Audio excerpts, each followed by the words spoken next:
Ruang lingkup pengantar ilmu hukum. Pengantar ilmu hukum kerap kali oleh dunia studi hukum dinamakan ensiklopedia hukum, yaitu mata kuliah dasar yang merupakan pengantar atau introduction atau inleading dalam mempelajari ilmu hukum. Dapat pula dikatakan bahwa pengantar ilmu hukum merupakan dasar untuk pelajaran lebih lanjut dalam studi hukum yang mempelajari pengertian-pengertian dasar, gambaran dasar tentang sendi-sendi utama ilmu hukum. Secara spesifik, ruang lingkup pengantar ilmu hukum meliputi 1. Hukum sebagai norma atau kaidah.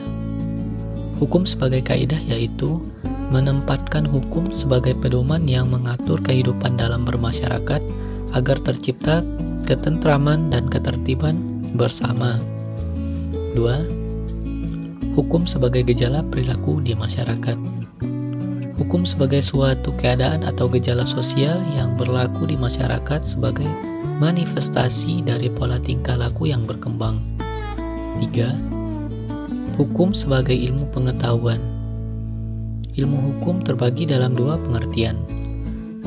Yang pertama, ilmu hukum dalam arti luas, yaitu ilmu yang mencakup dan membicarakan segala hal yang berhubungan dengan hukum yang bertujuan untuk memperoleh pengetahuan tentang segala hal dan semua seluk-beluk mengenai hukum.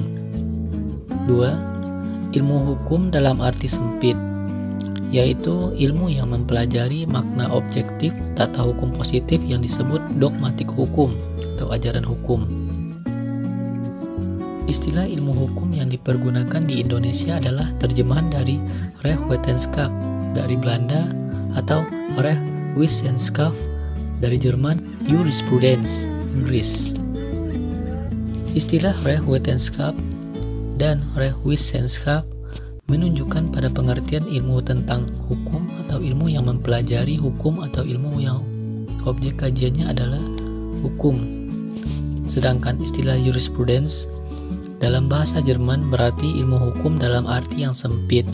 Sementara istilah jurisprudence dari Inggris berasal dari bahasa Latin juris yang berarti hukum dan prudence yang berarti pengetahuan.